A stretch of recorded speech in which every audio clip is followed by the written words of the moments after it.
Hello from the Longwood Public Library. My name's Allison, and in today's class, we're going to take a look at Novelist, a popular database of fiction and nonfiction for adults, children, and teens. If you're looking for your new favorite book, Novelist is the perfect place to start. Let's take a look at it together.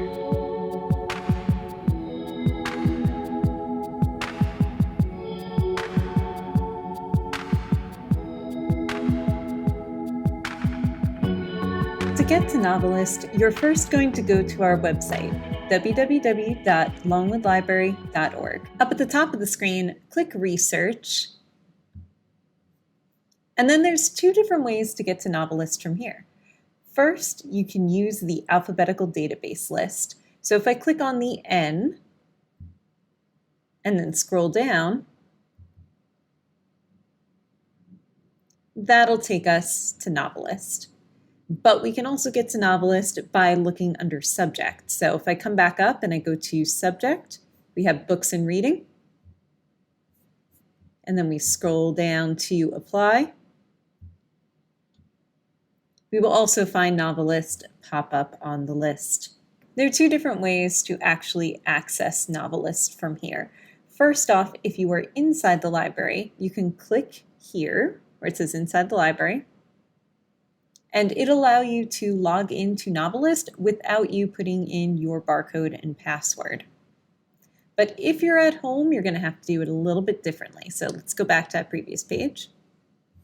So let's say you were at home instead. You would have to click outside the library, click here, and then you would put in your library barcode and password. If you've forgotten your library password, there is a Forgot Your Password button on the side.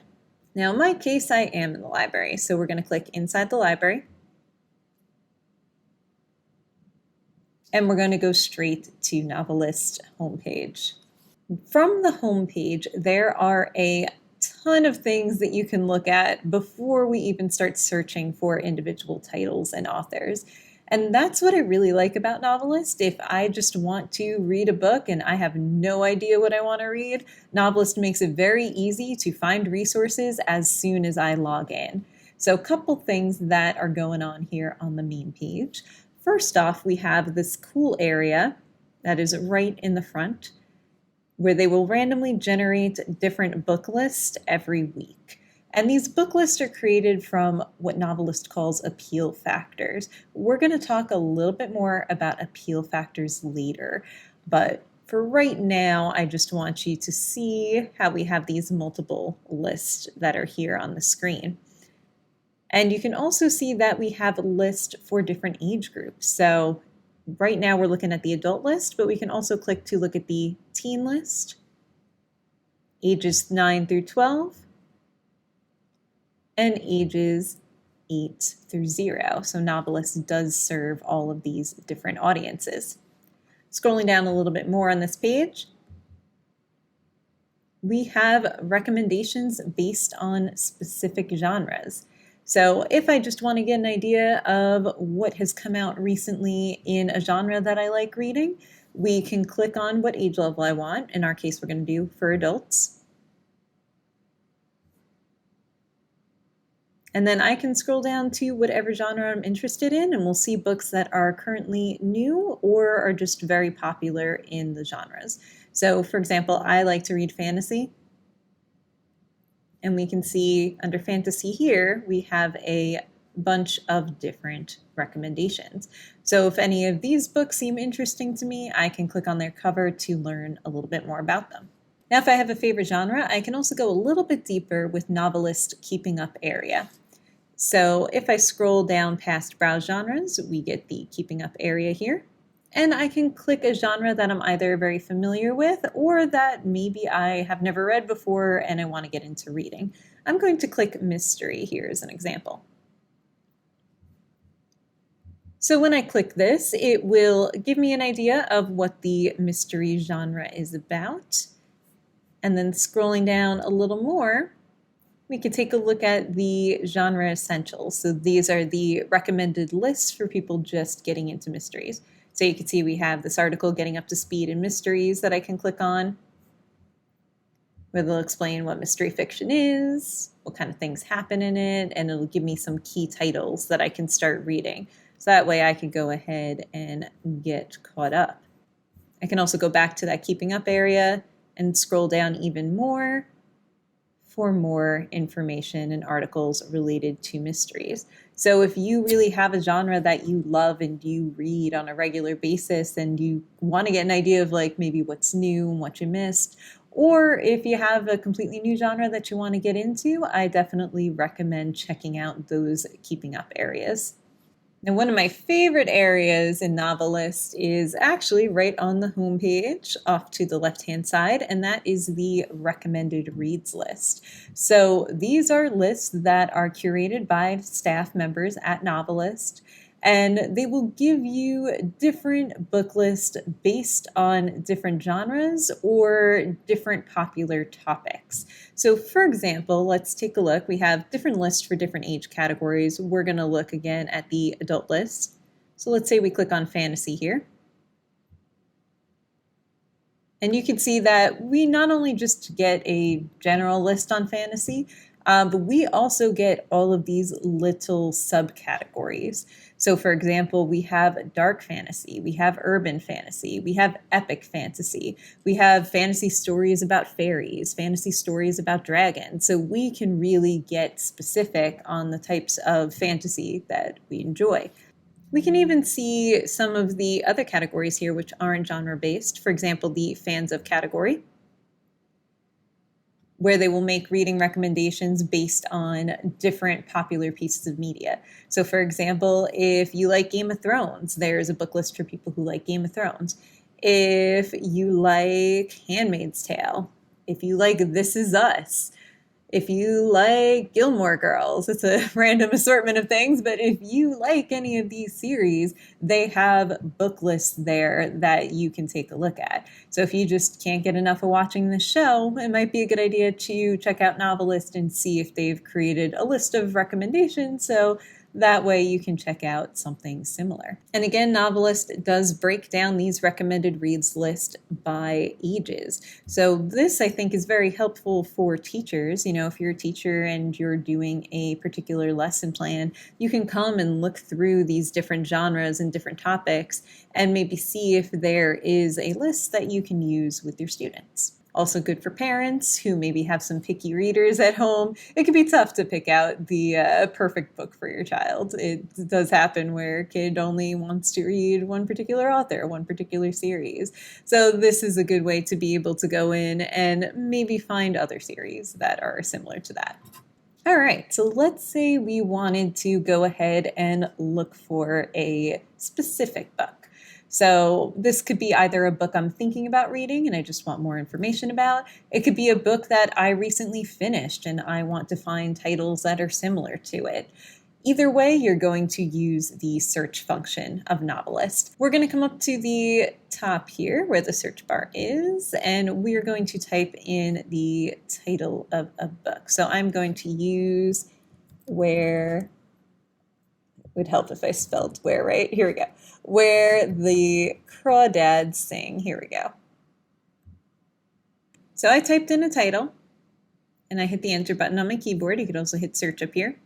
And it went ahead and searched for that title. Now, when I pull up a specific title on Novelist, we get a ton of information about it. So let's break that down a little. So we have here Where the Crawdads Sing, published in August of 2018. So we can see the author here. I can also click the author's name if I want to learn more about the author. We are going to look at author pages in a little bit. So for right now, I'm going to skip that. But if I really liked this book and I just wanted to see more books by that author, I could just click her name and get a list of her books. But let's go down a little more. So we can see that this book is adult fiction. I also get a description of the book. So that gives me a brief idea of what this book is about, which is useful if I'm deciding whether or not I want to read it. Next, we have the appeals. And we talked a little bit about the appeals earlier, but I want to dive in a little more and give you a better idea of what they are. So appeal terms is something that Novelist came up with. These are vocabulary words to describe the things that we really love about books. And sometimes they're things that are a little hard to put your finger on, but when you hear the appeal term and you think of it in regards to a specific book, it makes sense. So let's take a look at some of the words that they have chosen to describe Where the Crawdads Sing.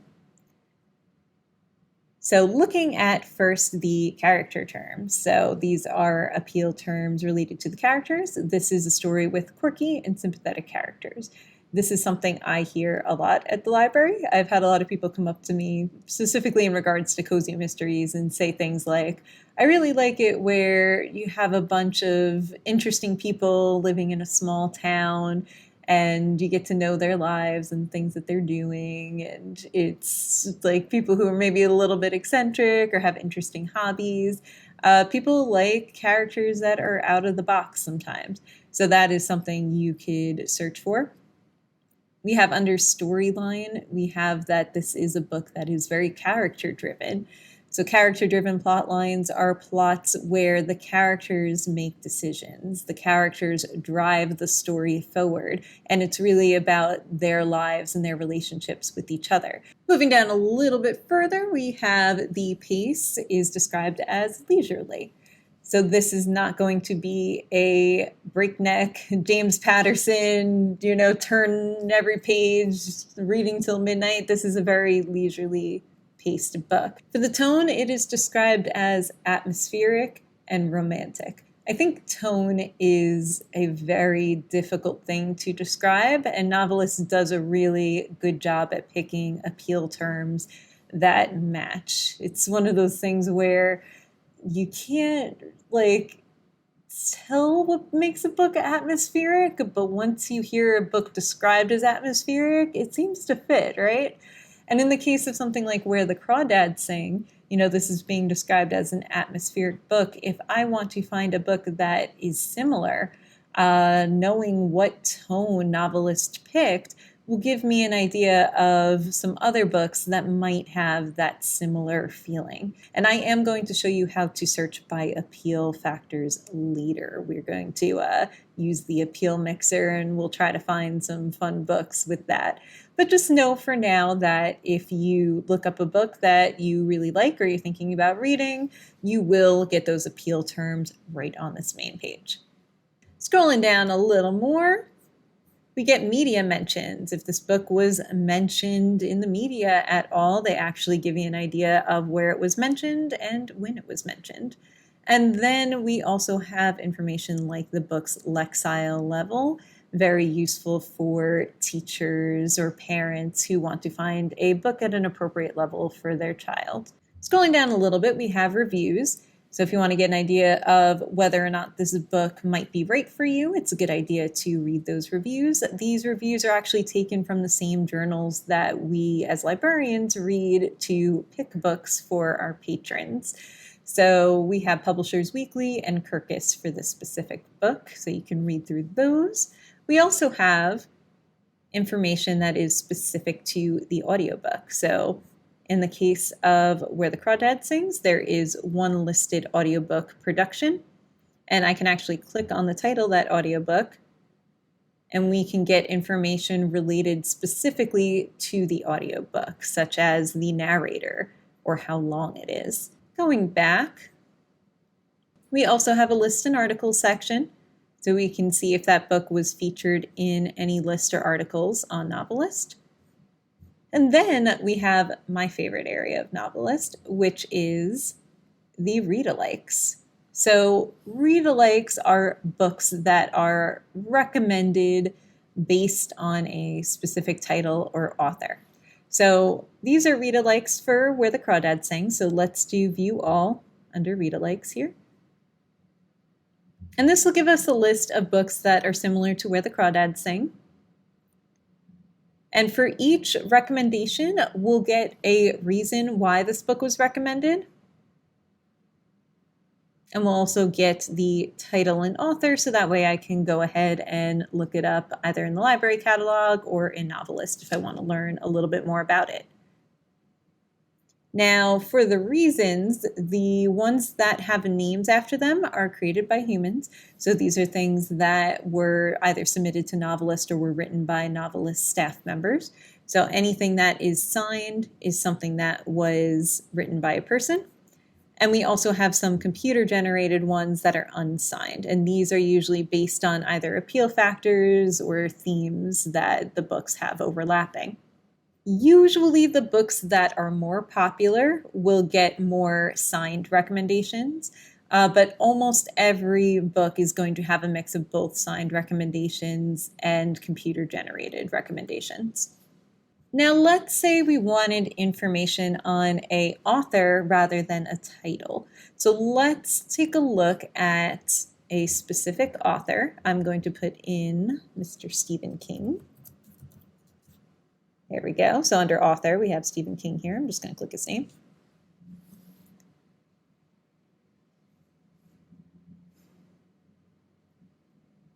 And then we're going to get information based on Stephen King and the types of books he writes. So first off, we have his name.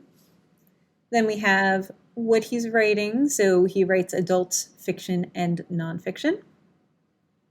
And then scrolling down a little more, they actually give you, and this is, I think, pretty cool, this little description of what he writes. So in the case of Stephen King, it tells us that he's best known for his horror novels, and it gives us an idea of what people like about his books and why he's popular and why people read him. And that's really good for an author that you might not be familiar with. You know, if you're going to commit to reading an author's entire book list, you want to know a little bit about them first. So in the case of Stephen King, I can learn a little bit more about him and what his most famous books are. They actually give me recommendations for what books they recommend that we start with. So in this case, if I want to start with his horror books, The Shining is what's recommended. If I want to start with his fantasy series, that would be The Gunslinger. So I can start with that. And I will know exactly how to maybe start getting into Stephen King as a reader. Scrolling down a little more, we also get those appeal terms for him as well. And then we get a list of his books. And there's different ways that we could sort this list. Right now, it's sorting it by the date newest, which is usually what I would recommend for most people. That way you can just click and you can see what he is most recently published. So if you're a Stephen King fan, you could go to Novelist, you could regularly check this list and just see either what has recently come out or what might be coming out in the future. But we can also change this to sort by date oldest if I want to start at the beginning of his career and then work my way up. I can also look by popularity, or I can just go alphabetically by title as well. Now we also have a read-alike section for Mr. King here. So we have read-alikes, view all. And these will give me authors that are similar to Stephen King. So I can scroll through the list and I can see we get Dean Koontz, Neil Gaiman, Joe Hill, who I think is his son. Yes, it is his son. So you can look through here and get an idea of authors that might write similar things to Stephen King. Because sometimes you have an author that you love, but you've just read everything that they've written. So if you just have read them all and you really want to be reading books that are like that, you can find an author that writes some similar books, and then that way you have a whole new list of books to start reading. Going back to the homepage, Novelist also has some extra resources up in the top bar here. I highly recommend looking through some of these lists that appear here. For example, I can browse by genre, which we looked at earlier. I can browse by themes. I could look at award-winning books. I could look at just audiobooks. But the thing that I really want to talk about is the appeals. So let's look at browsing by appeals. So we talked about those appeal terms earlier. So I'd like to introduce you to the appeal mixer. So if you want to search by appeal terms, Novelist has created this whole software that will allow you to do it. So this is the appeal mixer. How it works is, first off, you start by picking your age level. We're going to do adult. The appeal terms do change depending on what age level you pick. So it might be worth it for you to click on a couple different age levels, especially for adults. You might like reading YA fiction as well. So it might be useful to toggle between these two categories. Right now, I'm just going to do adults. And then I can click to select the category. So in our case, I'm going to say, let's do writing style. And then I can come to the side here and I can actually pick what term I want. So I'm going to say, let's do banter-filled. So these are stories where the characters banter back and forth a lot. So let's do that. Then I can also go ahead and pick a category. So we're going to pick, let's do tone. And I can pick any of these here. I'm going to say, let's do amusing, because I feel like that'll go with banter-filled pretty well. For the third category, I'm not going to pick anything. You can pick a third category if you want, but I will warn you, if you pick 3 categories and they're too dissimilar, it is possible that you might not get any results. So right now, I'm just going to go with 2, just to see if we find anything. And we're going to hit Find Titles. And here we go. So we got Janet Ivanovich, definitely banter-filled and amusing characters. I think that was a good recommendation. Rita Mae Brown, I think, also writes those kind of books. So we got 2 pretty solid recommendations based on what we put in. And then we have a whole list of other books to take a look at here. So I could go through this list and we can maybe find some other books to read. Rita Mae Brown is apparently super banter-filled and amusing. Haven't read her much, but I'm going to have to maybe give her a read now. Definitely have a good time with the Appeal Mixer. It can be fun to generate these lists of books with unusual appeals. Banter-filled and amusing was bound to get some results, but sometimes you can get more unusual combinations of things and find books that you'd never even heard of before. So it's a good tool, and I definitely recommend giving it a try. So that is it for this Novelist tutorial. Keep an eye out. We are going to be doing a class on Book Browse, which is also a website where you can search for books and book recommendations. We're also going to be doing a class on Goodreads soon. So I will leave the information in the description for this video about those 2 courses. But in the meantime, I hope you check out Novelist and you find some fun books to read. Have a wonderful rest of the day. Bye.